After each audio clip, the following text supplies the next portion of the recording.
Espero que você já esteja aquecido por esse tempo de louvor, de adoração, aquecido pelo Espírito Santo de Deus.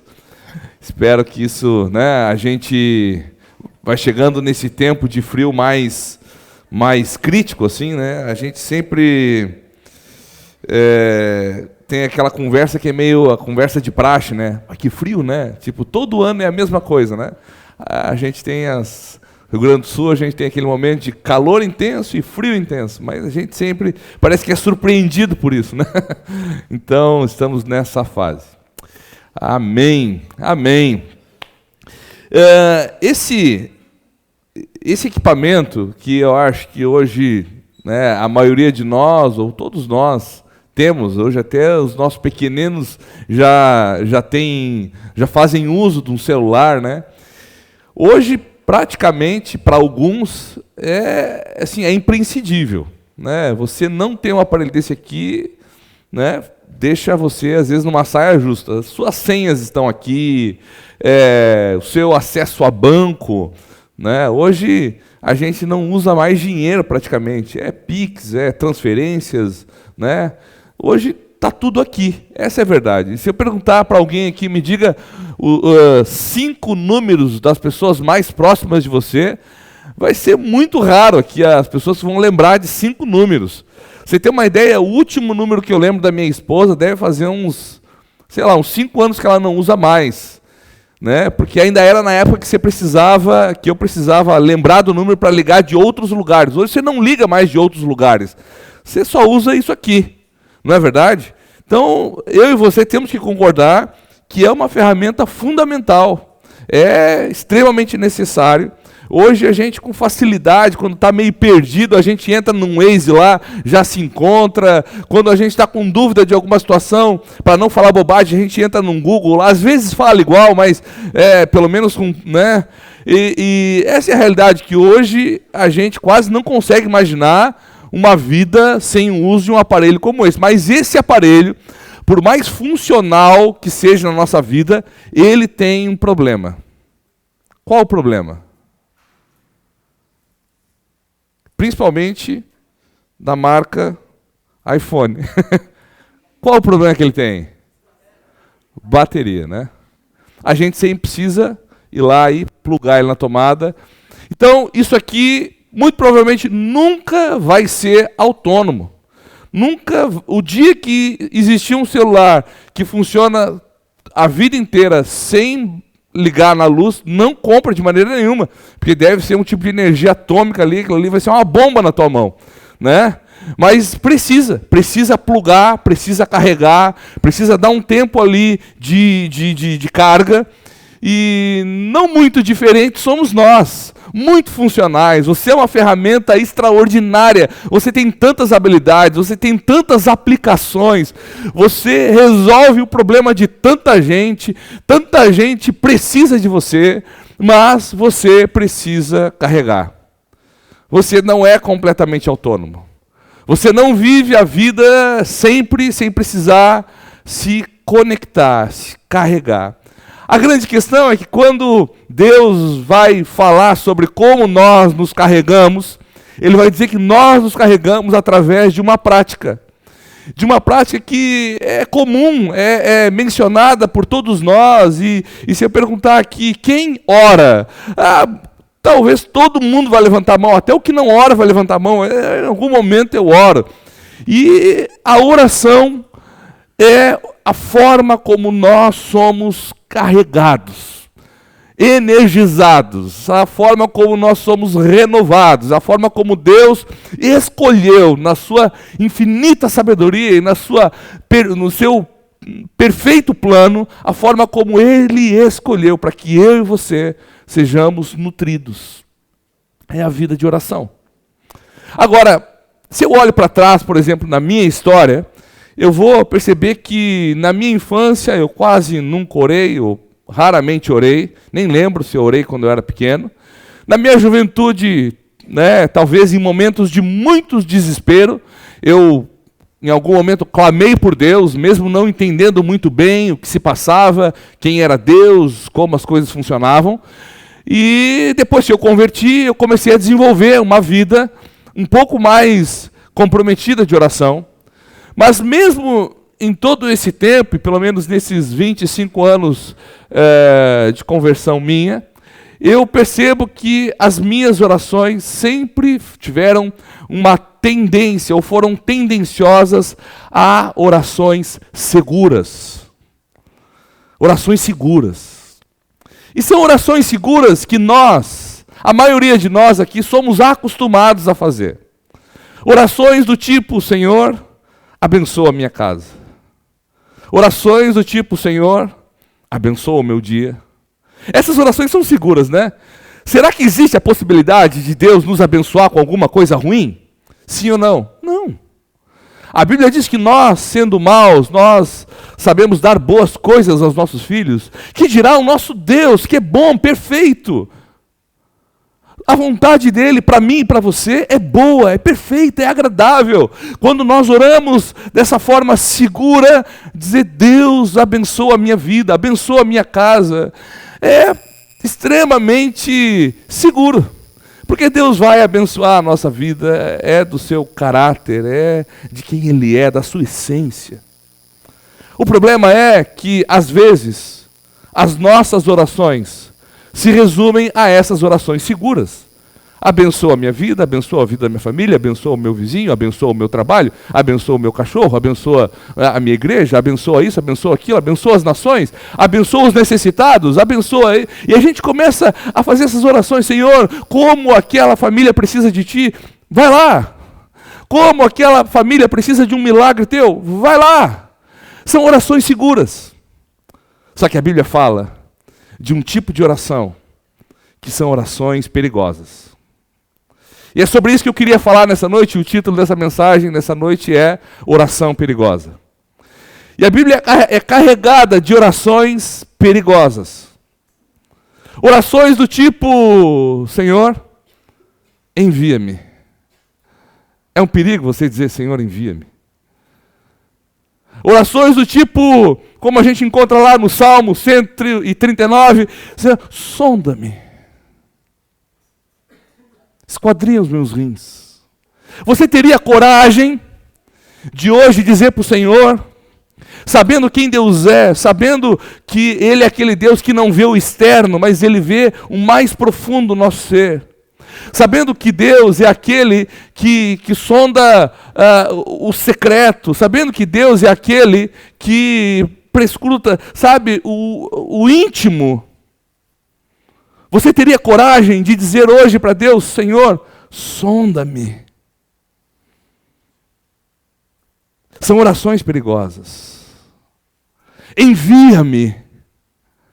São orações perigosas que a gente às vezes acha que é bonito a gente orar, é legal, é interessante, é muito admirável. Orações do tipo: Senhor, usa-me. Essas orações nós costumamos tirar da nossa prática de oração. Eu comecei dizendo que nós precisamos ser alimentados numa vida de oração. E a gente acaba fazendo isso muitas vezes por meio dessas orações seguras, mas eu quero convidar você, nessa noite, sair daqui, pelo menos com o desejo de cultivar no seu relacionamento com Deus algumas dessas orações perigosas, e pelo menos uma oração perigosa eu queria que você saísse daqui fazendo nessa noite. Por isso eu quero convidar você a abrir a sua Bíblia comigo lá em 1 Samuel, no capítulo 3.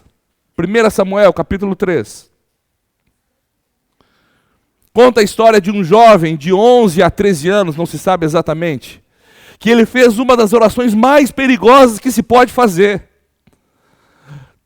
13 anos, uau, 13 anos, ele teve a coragem de orar perigosamente.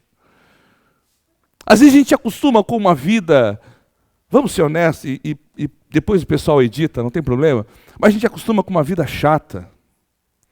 Sabe, uma vida, sabe, você já sentou para conversar com alguém que não tem problema? Tem gente que não tem muito problema, né? Aí você senta para conversar, é aquela coisa chata, assim, tá tudo bem, não tem desafio nenhum, sabe? Tá tudo tranquilo, né? Parece que uma hora num jardim, sei lá. Mas essa vida, às vezes, é uma vida, sabe, muito cômoda.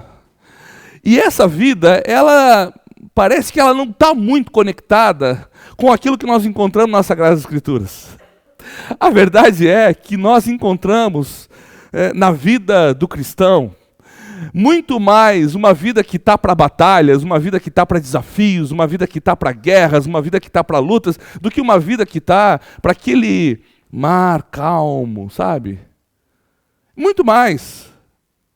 Quando você encontra o apóstolo Paulo, o grande apóstolo Paulo, o homem usado por Deus, ele no final da sua jornada, ele já no final da sua vida, sabendo que logo, logo ia ser entregue à morte, o final da sua vida, ele declara: eu combati o bom combate.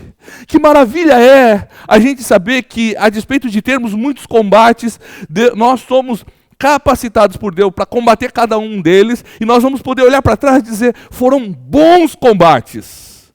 Bons combates, animaram a minha vida. Trouxeram vida para dentro de mim. Amém? Por isso eu quero convidar você a fazer algumas orações perigosas. Você está muito acomodado, você está orando de forma muito segura, você está só pedindo: Senhor, abençoa meu vizinho, abençoa a minha cidade, abençoa isso. E você, às vezes, não está se colocando nessas orações. E eu quero apresentar para você um jovem de 11 anos, que de forma perigosíssima ora a Deus. Abra comigo, 1 Samuel, capítulo 3, verso 10. Exatamente o verso 10 vai expressar a oração de Samuel. Verso 10 assim: veio o Senhor, colocou-se de pé e o chamou como nas outras vezes: Samuel, Samuel, Samuel. Samuel, Samuel, e Samuel respondeu: fala, pois o teu servo ouve. Talvez uma das orações mais perigosas da Bíblia: Senhor, fala, pois o teu servo ouve. Deixa eu te contextualizar na história. Samuel é filho de Ana, é isso? Sim ou não? Legal. Ana podia ou não ter filhos? Não, Deus fez um milagre na vida dela. Deu Samuel a ela. E ela decidiu dedicar Samuel a Deus. De Deus, já que o Senhor me deu, eu vou devolver ele para o Senhor. Então, quando ele desmamar, eu vou trazer ele aqui e ele vai servir ao Senhor o resto da sua vida. A gente sabe que a gente não consegue tomar decisões pelos nossos filhos, e Ana também não podia tomar decisão pelo filho dela, mas a verdade é que no final das contas Samuel entendeu que era o melhor caminho para ele. E aí Ana, quando ele é desmamado, Ana leva ele no templo. Imagine o templo como um lugar muito maior que esse, mas que a prática do templo no mundo antigo é mais ou menos a prática que nós temos hoje como igreja. Ana entrega para que ele fosse servir naquele lugar, e Samuel começou a servir no templo, dia após dia. E aí um belo dia, ou uma bela noite, Samuel está deitado, e ele ouve alguém chamar ele: Samuel, Samuel. Do lado estava o seu tutor, o seu mestre, o seu mentor, Eli, o sacerdote do templo, aquele que tinha a responsabilidade de cuidar de Samuel e cuidar também do templo. Samuel levanta de forma rápida e vai: o Senhor me chamou? Ele diz: não chamei, volta a dormir. Samuel volta, dá um tempinho, ele ouve de novo: Samuel, Samuel. Ele vai de novo a Eli: me chamou? Não chamei, volta. Na terceira vez, quando Samuel vai a Eli, ele percebe que pode ser Deus falando com Samuel, e diz para Samuel: não, quando você voltar para lá e você ouvir de novo o chamado, você responde e fala que o teu servo ouve. E Samuel obedientemente diz: fala que o teu servo ouve. Essa é uma das orações mais perigosas que nós podemos fazer. Nós temos a tendência de, quando vamos orar ao Senhor, nós vamos já com a nossa lista de pedidos e necessidades. Como se soubéssemos exatamente do que estamos precisando. Como se soubéssemos exatamente o que os nossos filhos precisam, o que a nossa casa precisa, o que a nossa cidade precisa, o que a nossa igreja precisa. A gente acha que sabe todas as coisas, e aí a gente vai para Deus com aquela lista que mais se parece uma lista de mercado do que propriamente uma oração.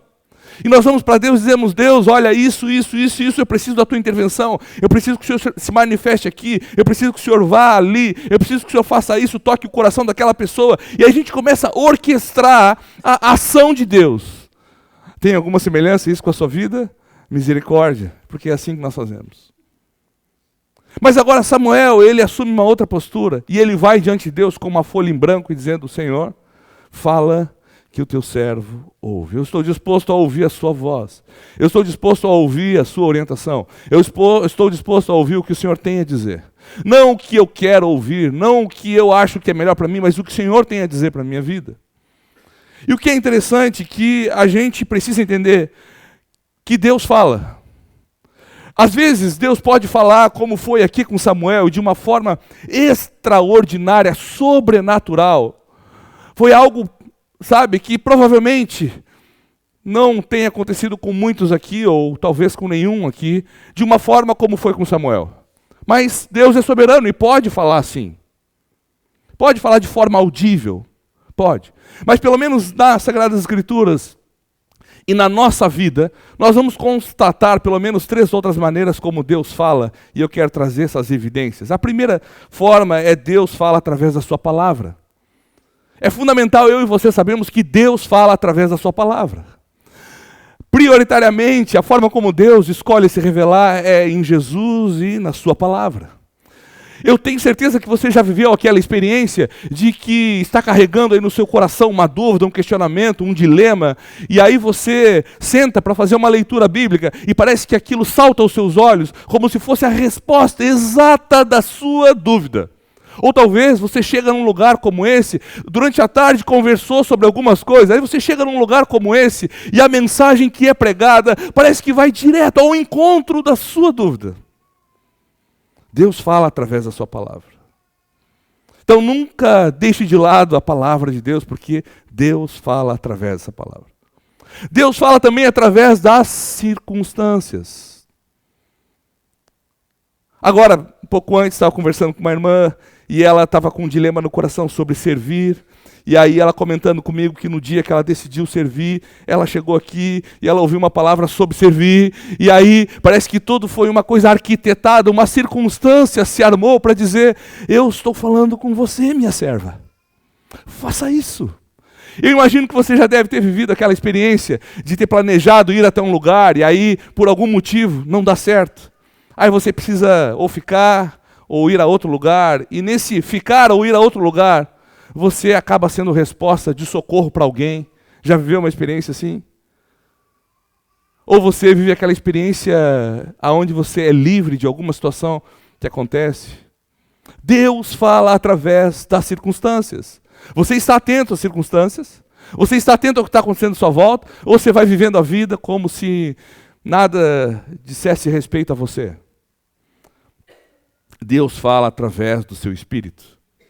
Quem de nós já não viveu aquela sensação que a gente chama de impressão, que a gente chama de alguma coisa muito forte dentro de mim? Quantas e quantas vezes você já ouviu algo dentro de você dizendo: não faça isso, não toque nisso, não vá a esse lugar? Quantas vezes? Não mande essa mensagem. Não fale com essa pessoa. Quantas vezes? Quantas vezes você já não sentiu dentro do seu coração algo dizendo para você: vá e sirva a tal pessoa. Vá, peça perdão. Vá, perdoe. Eu não sei se é Deus ou é o diabo. O diabo nunca vai mandar você ser generoso. O diabo nunca vai mandar você fazer algo em direção de alguém. O diabo nunca vai mandar você fazer algo que Deus receba a glória. Eu não sei se é Deus que está me chamando para servir na igreja. O diabo nunca vai chamar você para proclamar o evangelho, querido. É Deus, sim, por meio do seu Espírito, falando com você. Deus fala pela sua palavra. Deus fala pelas circunstâncias. Deus fala por meio do seu Espírito. Amém? Quando nós olhamos para a história que nós acabamos de ler com Samuel, eu quero tirar pelo menos daqui 3 lições para que nós possamos ter essas orações perigosas nas nossas vidas e fazer com que essas orações elas produzam resultados extraordinários. A primeira coisa, aquiete-se. A gente tem uma tendência muito forte a orar entre meios de outras coisas, ou a tentar cultivar um relacionamento com Deus em meio a muitas atividades. Nenhum relacionamento duradouro, fiel, vai funcionar em meio a um monte de atividade. Um relacionamento de amor, ele precisa de tempo de qualidade. Um relacionamento de amor, ele precisa de atenção. Ele precisa de compromisso. Aquiete-se. A gente nunca vai conseguir ouvir e discernir a voz de Deus em meio a muito barulho, gente. E quando eu falo de barulho, eu não estou falando só do barulho externo, mas aquele barulho, às vezes, que está na alma da gente. Sabe, aquele negócio que tu está lá atribulado com um monte de questão, um monte de problema, pensando, mas aí não, eu tenho que orar, então eu vou separar aqui meus 15 minutos, e aí você está ali pensando no memorando que tem que entregar, pensando no boleto, pensando, e aí, cheio de ruído na sua vida, e você está ali, ô Senhor, abençoa o meu dia. Isso muitas vezes não é produtivo. Sabe o que acontece quando a gente vai cultivando esse tipo de vida de oração? A gente vai começando a achar que Deus não está nos ouvindo. A gente vai começando a achar que não vale a pena orar. Porque no final das contas eu estou fazendo e nada está mudando. Mas na verdade não é porque nada está mudando, Deus está falando, Ele está gritando. Mas em meio a tantas vozes, eu e você não conseguimos discernir o que é a voz de Deus e o que é as outras vozes. Você está entendendo? Está acordado ainda? Amém? Que bom. Primeira coisa, aquiete o seu coração, aquiete a sua alma. Isso passa por você fazer escolhas. Isso passa por você, de repente, reservar um momento do seu dia aonde você vai decidir se desconectar das outras atividades. Gente, é assim mesmo. É bem pragmático. Você precisa separar um momento onde você vai se apresentar diante de Deus e ali cultivar um tempo de oração com Ele. Não é no trânsito, indo para o trabalho, não é fazendo as tarefas da casa. Talvez no momento de urgência ou em meio a outras situações da vida, você pode até fazer isso, mas que não seja só essa a sua forma de oração. Sabe, essas orações entre atividades. Aquelas orações do esquecimento. Esqueci de orar. Vamos orar agora, antes de dormir. Senhor, abençoa todo mundo aqui em casa. Em nome de Jesus. Amém. Qual casamento se sustenta com uma realidade dessa? Olá, bom dia, esposa, eu te amo, tchau. Como? Isso não dura. Por que a gente acha que Deus precisa tolerar esse tipo de relacionamento? Se o nosso cônjuge não toleraria, se nós não toleraríamos, por que a gente acha que Deus tem que tolerar esse tipo de relacionamento aonde nós entramos e saímos da presença dele como um raio? Nós não podemos fazer isso. Isso nos torna incapazes, ineficazes, desanimados. Lembra que eu falei que nós, como um celular, precisamos estar sendo carregados? É numa vida de oração que nós somos animados. Pasmem, muitos que estão aqui ouvindo nessa noite não oram.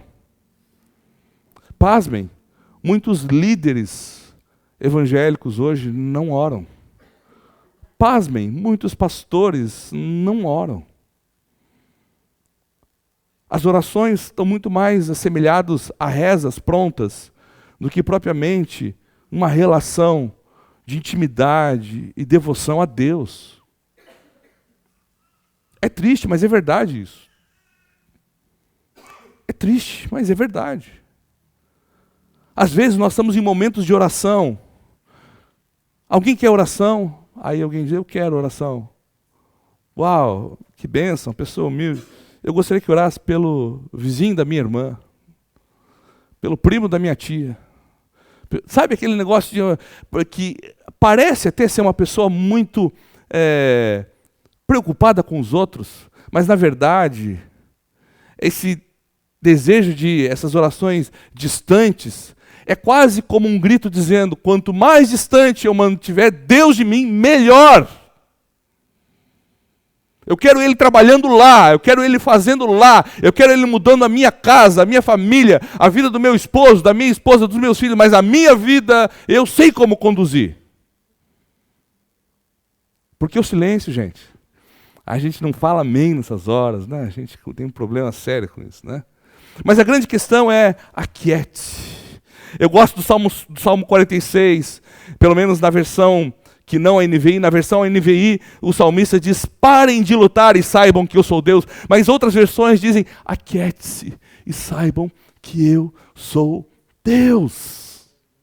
Aquiete-se e saiba que você tem um Deus. Aquiete o seu coração quando você for dedicar um tempo de oração. Aquiete sua alma, reserve um momento. Eu tenho certeza que você não consegue assistir um filme ou uma série no meio da bagunça. Você não consegue ler um livro com um monte de gente falando e te chamando ao mesmo tempo. Você não consegue ler um livro no trânsito. Por que você faz isso com Deus? Por que fazemos isso com Deus? Não é verdade? Aquiete-se. A segunda coisa: esteja disposto. Orações perigosas, elas vão exigir de você que você se aquiete, mas que você esteja disposto. Estar disposto a ouvir aquilo que nós não gostaríamos de ouvir. Estar disposto a sairmos do nosso lugar de conforto. Estar disposto a fazer o que nós não estamos a fim de fazer. Quando a gente começa a perceber, a gente vai ver que as nossas orações, elas estão mais, como eu falei, para uma lista de mercado. Elas estão mais para um mapa que a gente está entregando para Deus, dizendo, é como a gente estivesse levando para Deus uma planta de uma casa, dizendo: Deus, que bom que o Senhor pudesse construir, mas construir dentro desse planejamento que eu tenho. Eu acho uma graça quando as pessoas chegam para conversar comigo e elas têm assim os seus 10 anos planejados. Eu acho uma graça isso. Eu acho que a gente não deve viver uma vida, sabe, sem plano nenhum, e eu acho que isso é um equívoco. Mas a gente achar que os nossos planos eles vão determinar tudo daqui para frente é um equívoco maior ainda. Você e eu precisamos estar dispostos a chegar diante de Deus com o coração inclinado ao que Ele vai dizer e a como Ele vai fazer. Você está disposto? Você está disposto a chegar diante de Deus não com essa oração segura dizendo: Senhor, me abençoa, me abençoa, me abençoa, mas dizer para Deus: Senhor, envia-me. Eu quero te ouvir. Usa-me. Tem que estar disposto para isso. A gente não faz isso por pressão. A gente não deve fazer isso por mero emocionalismo. Talvez um fundo musical, a minha voz modulando mais alto e mais baixa, vai convidar você para tomar algumas decisões, e talvez você emocionalmente pode até tomar uma decisão, mas não tome decisões emocionais, tome decisões com disposição de fazê-las.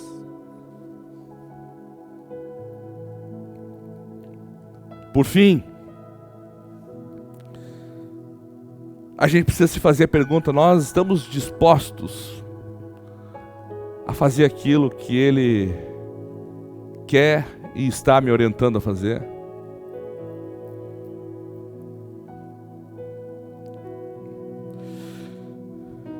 Aquiete-se, esteja disposto e, por fim, esteja pronto. A história conta que Samuel ouviu de Deus, e se você for olhar os versos depois do verso 10, o que Deus falou para Samuel não foi uma notícia muito boa. Samuel estava sendo orientado, mentoreado, como eu falei, guiado por Eli, o sacerdote. E aí naquela conversa que Samuel disse: fala que o teu servo ouve, Deus fala com Samuel, e Deus começa a dizer para Samuel que Eli e a sua família estavam desagradando ao Senhor. E que não haveria a possibilidade de conserto para aquela família. Não haveria sacrifícios que fossem resolver o problema daquela família. Olha só que notícia ruim cai literalmente no colo, nas mãos de Samuel. O seu mentor, o seu professor, o seu instrutor está do outro lado da parede e ele está ouvindo: eu não terei misericórdia de Eli e da sua família. Conte isso a ele. Uau! Uau! Às vezes nós queremos ser portadores só de boas notícias. A gente quer ser portador só de coisas legais. Você vai prosperar. Não se preocupa não. Está doente, você vai ser curado. Não se preocupa não. Está com um problema, o problema vai embora. A gente quer ser portador dessas boas notícias. Mas, às vezes, muitas vezes, o Senhor vai nos chamar para dizer: ei, você está em pecado. E esse pecado vai consumir você. E você, quanto mais consumido por isso, mais distante de Deus está. E quanto mais distante de Deus está, mais em risco você está. Cuidado! Essas notícias nós não queremos dar. A Bíblia fala que quando Deus chama Ezequiel, Deus diz para ele exatamente assim: olha, quando eu mandar você falar, você vai. Se você for, as pessoas não rejeitarem, mas você for, beleza, é eu com elas. Mas se eu mandar você ir, você não for. Eu estou parafraseando aqui o texto, tá? Depois você ir lá, Ezequiel, capítulo 3, você vai ver a história de Ezequiel. Aí Deus está dizendo: ó, você precisa ir, cara. E aqui Deus fala com Samuel, e Samuel no outro dia pela manhã, a primeira coisa que ele faz: e aí Samuel, bom dia, tudo certo, como é que foi ontem com Deus? Ah, foi tenso, Senhor. Mas o que ele te falou? Não, falou uns negócios lá. Mas o que foi que ele te falou? Senta aí, Eli, que de pé você não aguenta isso, cara. A coisa vai ficar ruim pro teu lado. Deus não vai ter misericórdia de ti nem dos teus filhos. O juízo dele vai vir sobre a tua casa. Um jovem de 12 anos, diante do seu mestre, falando essas verdades. É um cara que estava disposto. É um cara que estava pronto para fazer. Orações perigosas vão pedir que nós estejamos prontos para fazer. A verdade é que Deus nunca nos pede tarefas muito fáceis. A gente fica sempre esperando uma tarefa fácil da parte de Deus. Deus chega para Noé e diz: cara, preciso que você construa uma arca do tamanho quase de um campo de futebol. É mesmo, Deus? Maria, você vai gerar um filho. O Deus encarnado. Na sua virgindade, pelo Espírito Santo, você vai gerar um filho. É mesmo, Deus? Abraão, precisa que você saia da sua terra, vai para um lugar que eu vou te mostrar. É mesmo, Senhor? Imagina se esses tivessem feito como a maioria de nós faz. É mesmo, Senhor? Legal. Me dá um sinal. Como se não bastasse a ordem, a gente pede um sinal e fica parado esperando alguma coisa que nos empurre. Quando na verdade, quando nós olhamos para a história de Noé, Noé ouviu a ordem de Deus e começou a juntar madeira para fazer. Maria diz: seja feita conforme a tua vontade. Abraão juntou as suas coisas e saiu da sua terra. Esteja pronto para ouvir a direção de Deus, fazer.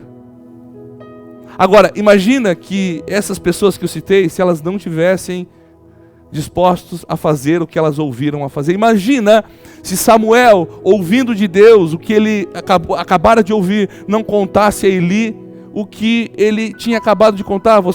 Se você dedicar um tempinho, você vai ver que 1 Samuel e 2 Samuel vão contar a história de um homem que fez a diferença na vida de Israel.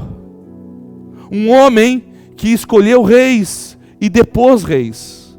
Um homem que ungiu Davi, o maior rei de Israel. Porque ele ouviu e obedeceu, ele estava disposto a obedecer. Ele ouviu uma direção clara de Deus e ele, tal qual aquilo ele ouviu, ele fez. É perigoso dizer, fala aqui, o teu servo ouve. Mas é mais perigoso ouvir e não fazer nada. Eu tenho certeza que se eu perguntar aqui, quantos já ouviram Deus falar, talvez, não como Samuel, mas na sua palavra, nas circunstâncias, pelo seu espírito, te dando uma direção. Quantos já ouviram isso? E eu tenho certeza que, se não todos, a maioria vai dizer, eu já ouvi. De alguma forma, Deus falar e me dar uma orientação. E se eu fizesse uma segunda pergunta dizendo, e o que você fez? E você dissesse, eu titubeei, eu não obedeci. Eu fiquei parado. Eu, de forma, talvez, quase descarada, eu faria uma terceira pergunta. E aí, você ouviu Deus falar com você novamente? E eu com certeza saberia a sua resposta, que seria não. Não. Agora, se eu perguntasse para você, você já ouviu Deus falar com você de alguma dessas formas? E você dissesse, sim, já ouvi. E eu perguntasse o que você fez, e você dissesse, eu obedeci. E eu perguntasse para você, e aí, como aconteceu? Deus seguiu falando comigo. E eu seguisse recebendo direção dele. E cada passo que eu dou hoje, eu dou na direção dele. Cada lugar que eu vou, eu sou orientado e guiado por ele. Cada pessoa que eu conecto porque ele está me conduzindo. Cada ação que eu faço na minha vida, eu faço porque eu sei que por trás a voz de Deus está me orientando. Essa vai ser a conversa. Mas quando nós deixamos de ouvir, ou melhor, de obedecer o que ouvimos, essa voz se cala. Deus não é um Deus incoerente. Deus não é um Deus incoerente. Quando Ele encontra você e Ele diz, uau, meu servo, a minha serva são obedientes. Eu falo, eles vão e fazem. Eles são como Samuel. Eu falo e ele dá a boa notícia, a má notícia. Ele abraça quem eu mando ele abraçar. Ele confronta quem eu mando ele confrontar. Uau, eu quero usar ele. E aí Deus começa a derramar sobre você. Mas à medida que nós vamos, nos fechando e dizendo, olha, talvez, eu acho que isso não é para obedecer. Sabe o que a gente está fazendo? Sabe o que isso soa para Deus? Como orgulho. Quando Deus fala algo para nós fazermos e nós não fazemos, para Deus isso é orgulho. Como quem diz, eu sei o que eu devo fazer. Só que sabe o que é desesperador? Que a Bíblia diz que Deus concede graça ao humilde, mas ao orgulhoso Ele resiste. A gente pode ser resistido por qualquer coisa que a gente avance, mas ser resistido por Deus, não tem como. Está entendendo? Está entendendo o papo que a gente está tendo nessa noite? Talvez você esteja dizendo assim para mim, então eu não quero fazer oração perigosa. Porque para fazer oração perigosa eu vou ser posto nessa condição, mas existe uma coisa mais perigosa que não fazer oração perigosa. Existe uma coisa ainda mais perigosa que isso. É não ouvir Deus. A coisa mais perigosa para mim e para você que somos criados por Ele, criados à imagem e semelhança dEle, é nós não ouvirmos Ele. É quando nós decidimos ouvir a vontade do nosso coração. É a pior coisa, a coisa mais destruidora que possa existir é você ouvir o seu coração. Porque o seu coração, a Bíblia diz que ele é enganoso. Ele ilude você, ele ludibria você, ele conta mentiras para você. A pior coisa para mim e para você é você ouvir as suas paixões. As guerras que eu e você enfrentamos, elas não são externas. Elas começam aqui dentro. Sabia disso? O seu maior adversário não vem de fora. Ele vem de dentro. Os pecados que cometemos, eles são construídos dentro de nós. Quando nós damos vazão à nossa vontade, eles se materializam, se tornam realidade e nos matam. Mais perigoso que orar perigosamente é não orar. Mais perigoso que orar perigosamente é andar e viver conforme a nossa orientação. Então nessa noite eu quero te fazer um convite.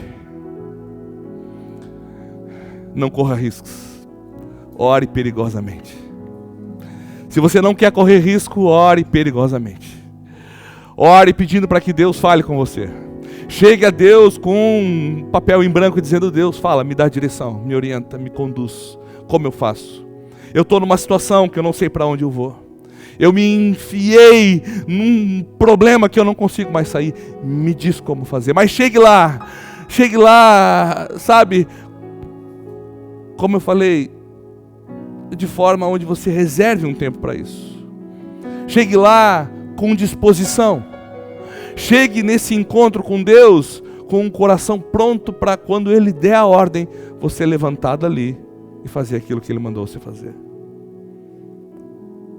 Amém? É perigoso alguns tipos de oração. É perigoso você dizer: Senhor, usa-me. Foi perigoso para Isaías. Imagina Deus chegando com uma conversa com Isaías, dizendo: eu preciso de alguém para enviar. Tem um problemão instalado e eu preciso de alguém para enviar. Imagina você no lugar de Isaías. Qual seria a sua resposta?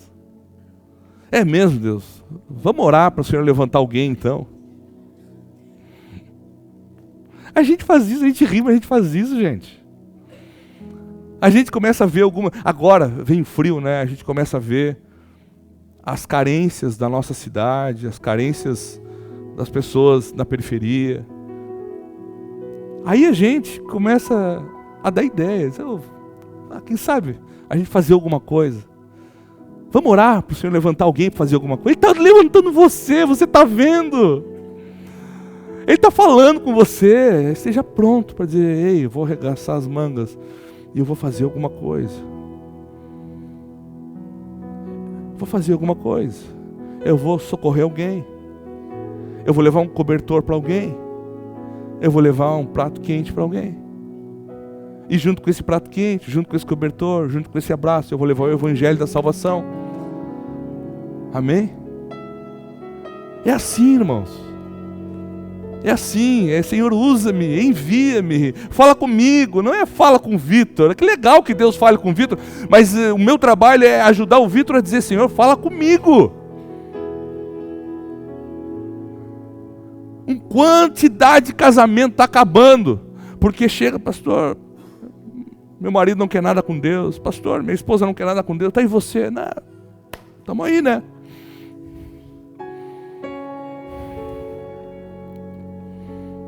A gente precisa mudar.